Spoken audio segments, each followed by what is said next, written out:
Roman Catholic అద్భుతమైన సంస్థ. ఈరోజు మన భారతదేశంలో క్రైస్తవ్యం నిలవబడిందంటే ఓ రకంగా రోమన్ క్యాథలిక్ పుణ్యమే. మీ ఎదుట నిలబడి వాక్యం చెప్తున్న నేను కూడా దేవుని కృప, ఆ రోమన్ క్యాథలిక్ కుటుంబం నుంచి వచ్చిన వాడిని. వాళ్ళు ఉప్పు తిన్నవాడిని, ఆ స్కూల్లో 10వ తరగతి వరకు చదువుకున్నవాడిని. అద్భుతం, చాలా గొప్ప సంస్థ.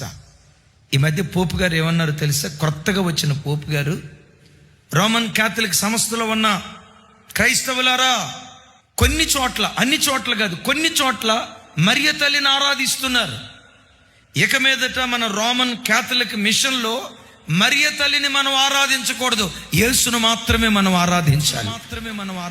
అఫ్ కోర్స్ మరియ తల్లిని ఆరాధించని రోమన్ క్యాథలిక్ సంస్థలు ఉన్నాయి. ఆయన చెప్పారు, మరియ తల్లిని పూజించటం, మరియ తల్లిని ఆరాధించటం, మరియ తల్లికి ప్రార్థన చేయటం రోమన్ క్యాథలిక్లో ఆపేయాలి. ఎందుకు? కొందరు దేవదూతల ఆరాధన యందు ఇచ్చగలిగి దేవదూతల ఆరాధన చేస్తూ దేవదూతల ఆరాధనను హత్తుకుంటూ ఉన్నారు. మీకు తెలుసా, యేసుక్రీస్తు వారు ఆ పశువుల పాకలో ఉన్నప్పుడు తూర్పు దేశం నుండి జ్ఞానులు వచ్చారు. ఇక్కడ మూడిటిని చూశారు. ఎవరెవరు చూశారు? నక్షత్రాలను చూశారు, తల్లి మరియను చూశారు, యేసుక్రీస్తును చూశారు. చూసింది ముగ్గురిని, సాగిలపడి ఆరాధించింది, పూజించింది మాత్రం యేసుక్రీస్తును మాత్రమే. మిమ్మల్ని అడుగుతా, నక్షత్రాలను పూజించారా?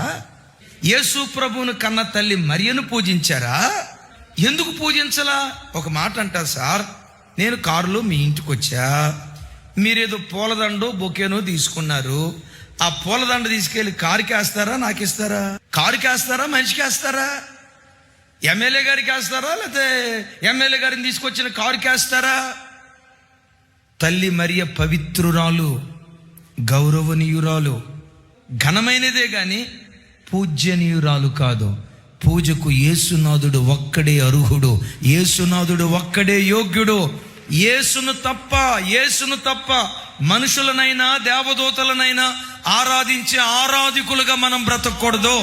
యేసయ్యకి మహిమ కలుగును గాక.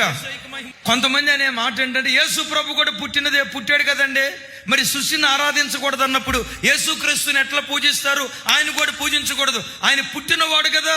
నో, యేసుక్రీస్తు పుట్టినవాడు కాదు, దిగి వచ్చిన దేవుడు.